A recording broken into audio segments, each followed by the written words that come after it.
मुजफ्फरनगर की इस क्रांति भूमि पे किसानों तो अखिलेश यादव इस वक्त मुजफ्फरनगर पहुंच गए हैं और उनकी प्रेस कॉन्फ्रेंस जो कि पहले निर्धारित की गई थी 1:15 बजे उन्हें इस प्रेस कॉन्फ्रेंस को संबोधित करना था, लेकिन जैसा कि हमने आपको बताया उन्होंने ट्वीट किया था कि उनके हेलीकॉप्टर को उड़ान नहीं भरने दिया जा रहा था, इस वजह से इस कार्यक्रम में देरी। और इसके साथ साथ मैं अपनी प्रेस के जितने भी साथी यहाँ उपस्थित हैं, मैं इस विलंब के लिए आप लोगों से क्षमा मांगता हूँ।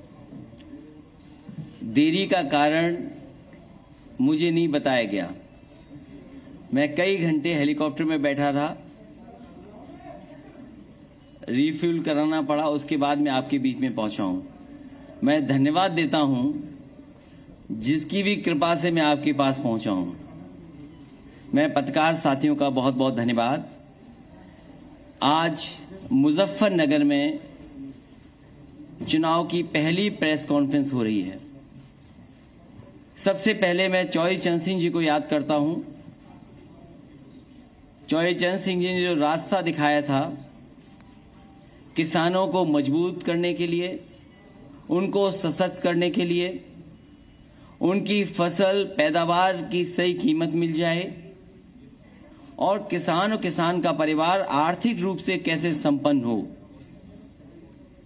चौधरी चरण सिंह जी, बाबा टिकैत जी, नेताजी और अजीत सिंह जी ने लगातार समय समय पर सरकार को जगाने का काम किया। जो सरकारें गूंगी बहरी हो गई थीं, उनको जगाया, उस आंदोलन को आगे बढ़ाने का काम किया। मुझे खुशी है इस बात की कि आज जयंत चौधरी जी और हम लोग मिलकर के उस विरासत को आगे बढ़ा रहे हैं। ये चुनाव जहां किसान के भविष्य का है, नौजवान के भविष्य का है, व्यापार को आगे बढ़ाने का है, वहीं चौधरी चरण सिंह जी की विरासत को आगे बढ़ाने का भी है, जो किसानों को संपन्न बनाना चाहते थे। किसानों के लिए सपना देखा था कि वो संपन्न हों, लेकिन जो हालात हैं, भारतीय जनता पार्टी ने किसानों को कहा कि उनकी आय दोगुनी होगी,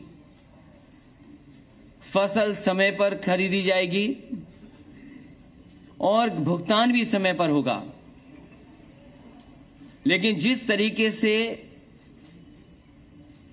जो 3 कानून लाए गए बिना किसानों की राय मशवरे के, और मैं बधाई देना चाहता हूं किसानों को, उनकी ताकत का एहसास दिलाया। लोकतंत्र में किसानों ने एकजुट होकर के और सब कुछ भूल करके एक साथ खड़े होकर के मजबूर किया सरकार को, और सरकार को अंततः वो कानून वापस लेने पड़े। भारतीय जनता पार्टी आज भी नहीं कह सकती है कि वो 3 कानून क्यों लागू किए थे और 3 कानून क्यों वापस ले लिए।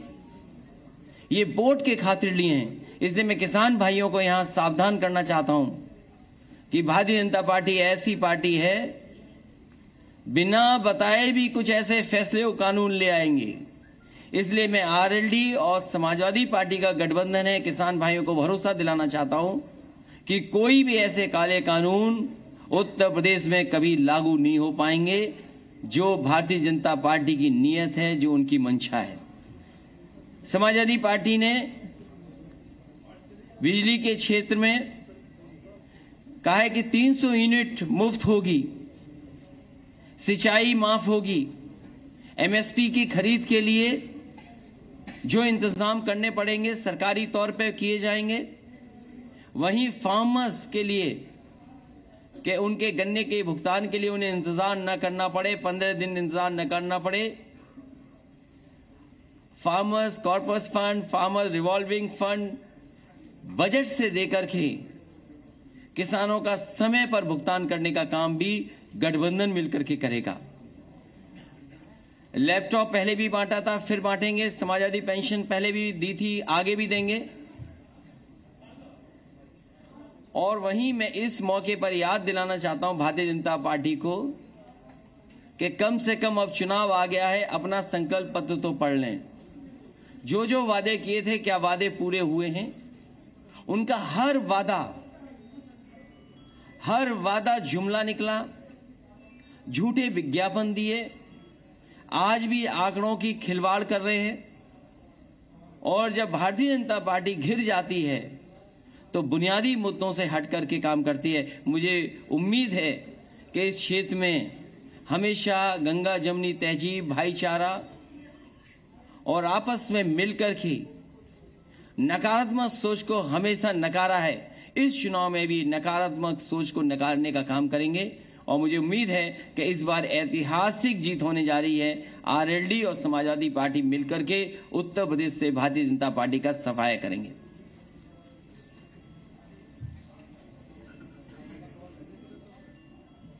सर, इस स्टोरी को क्या नाम देंगे? पहले तो यूपी के लड़के थे, महुआ भतीजे थे, अब इस स्टोरी को क्या नाम देंगे? ये दोनों किसानों के बेटे हैं, किसानों के हक के लिए आखिरी वक्त तक लड़ेंगे। और इसीलिए मैं जेब में एक पोटली लेके चलता हूं, लाल टोपी और लाल पोटली। ये अन्नदाता के पक्ष में हराने के लिए, उन्हें भगाने के लिए अन्न संकल्प लेकर के चलता हूं। मैं तो कहूंगा पत्रकार साथियों, अगर आप में भी कोई लेना चाहे तो अन्न संकल्प ले सकता है। हम सब तो ले चुके हैं,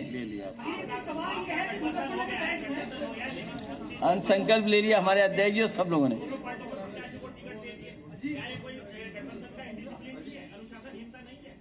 कहां पर? ये हम दोनों बैठ करके तय कर लेंगे। बहुत जल्दी, कुछ आज तय हो जाएगा, कुछ कल तय, कल तक आप देखेंगे सब तय हो जाएगा। सवाल उठ रहा है, हर एक कार्यकर्ता से मैं भी करूंगा, क्या मुस्लिम राजनीति को हाशिए पर रखा गया, किसी भी मुस्लिम प्रत्याशी को टिकट नहीं दिया गया, ये क्या सोचते हैं? ये गंगा जमुनी तहजीब है। गंगा जमुनी संस्कृति को मिल करके आगे बढ़ाने का काम कर रहे हैं। नेगेटिव पॉलिटिक्स को खत्म कर रहे हैं, नकारात्मक पॉलिटिक्स को खत्म कर रहे हैं। और समाजवादी पार्टी आरएलडी मिलकर के, यहां सवाल ये नहीं किसको टिकट मिला किसको नहीं मिला, हम दोनों मिलकर के किसानों के हक और सम्मान के लिए लगातार आगे बढ़ते रहेंगे, लगातार संघर्ष का रास्ता अपनाएंगे। सवाल यह है कि पिछले एक सप्ताह से मुजफ्फरनगर में 2013 की वीडियो मैनिपुलेटेड करके और कॉन्फिडेंस बनाकर वायरल की जा रही है। बीजेपी के लीडर भी जब इलाके में जाते हैं तो वही बात याद दोहराते हैं, उनके बड़े लीडर भी ये कह रहे हैं। तो क्या मौलिकता के आधार पर विकास के मुद्दे पर भारतीय जनता पार्टी बहस से बच रही है? भारतीय जनता पार्टी अभी भी पुराने ही मुद्दे उठा रही है। उनके नेता पुराने ही सवाल उठा रहे हैं। कम से कम भारतीय जनता पार्टी को इस समय आगे कैसे बढ़ें, जहां बड़े पैमाने पे बेरोजगार हैं। आप देखिए क्या हुआ है बिहार में, क्या हुआ है। अयोध्या में भगवान राम का भी भव्य मंदिर निर्माण का कार्य प्रारंभ कर दिया। पहले अपराधी सिर चढ़ करके किसी भी व्यापारी का अपहरण कर लेता था, राह चलते हुए व्यक्ति को गोली मार देता था। आज वही अपराधी गले में तख्ती लटका करके चलता है कि साहब जान बकस दो, अब सब्जी बेचूंगा। आपने देखा होगा ना कई जगह। और इसीलिए भाइयों बहनों में यही कहने के लिए आया हूं, सरकार। वो पहले अयोध्या से टिकट मांग रहे थे, मथुरा से टिकट मांग रहे थे, प्रयागराज से टिकट मांग रहे थे।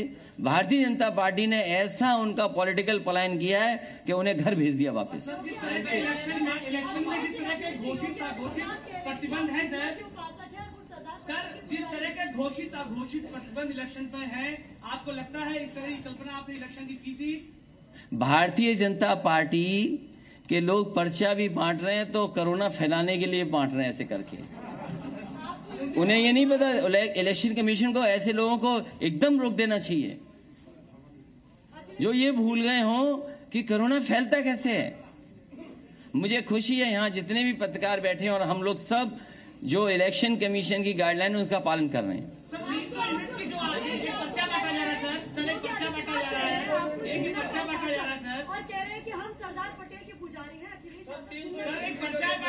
ये प्रिविलेज अगर किसी पर है, किसी के स्टेटमेंट को ट्विस्ट करने का, तो भारतीय जनता पार्टी पर। भारतीय जनता पार्टी कुछ भी कर सकती है, कोई भी ट्विस्ट कर सकती है।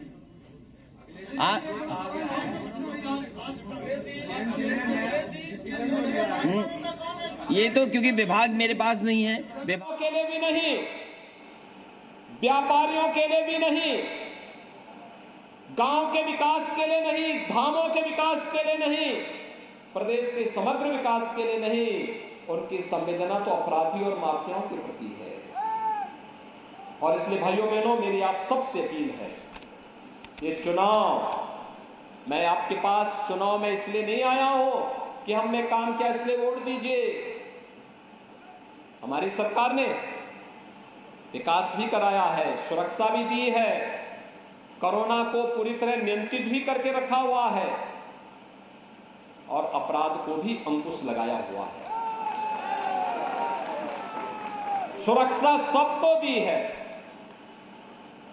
43 लाख गरीबों को हम लोगों ने एक आवास दिया है। देखिए, पर्चे पर समाजवादी पार्टी ने बहुत सोच समझ करके और जो एक्सपर्ट हैं, जो जानकार हैं, उनसे राय मशवरा कर करके ये फैसला लिया है कि घरेलू बिजली और आम लोगों के लिए 300 यूनिट फ्री बिजली समाजवादी सरकार और आरएलडी के गठबंधन की सरकार बनने के बाद फैसला लेगी। और मैं इसलिए कह रहा हूं कि आप सब लोग जानते होंगे, 4.5 साल से मुख्यमंत्री जी के आपने स्टेटमेंट सुने होंगे, लेकिन मुख्यमंत्री जी ने कभी भी बिजली के कारखाने का नाम नहीं लिया होगा। भारतीय जनता पार्टी की सरकार में अगर वो कारखाने बन गए होते तो आज उत्तर प्रदेश में इतने महंगे बिजली के बिल नहीं देने पड़ते। इसलिए सिंचाई माफ और 300 यूनिट माफ होगी, फ्री मिलेगी, बिल नहीं आएगा। और इसलिए कर सकते हैं क्योंकि जो सरकार को बिजली मिलती है वो सस्ती है। मैं याद दिलाना चाहता हूं केवल एक बिजली के कारखाने का जो नेताजी के समय पर उत्तराखंड में श्रीनगर में लगा था, आज भी उसकी बिजली सबसे सस्ती है। जो एनटीपीसी से पुरानी बिजली उत्तर प्रदेश को मिलती है वो भी बहुत सस्ती हैं।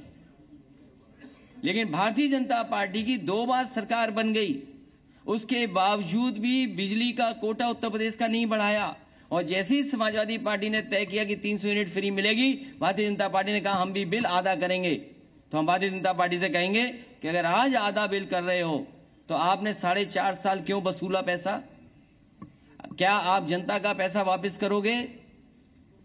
और बिजली के कारखाने का नाम अगर एक बार भी सुना हो मुख्यमंत्री जी के मुंह से तो बता दो। 3x660 super critical thermal plant. Presenting B News app, available on Google Play and App Store. Download it now.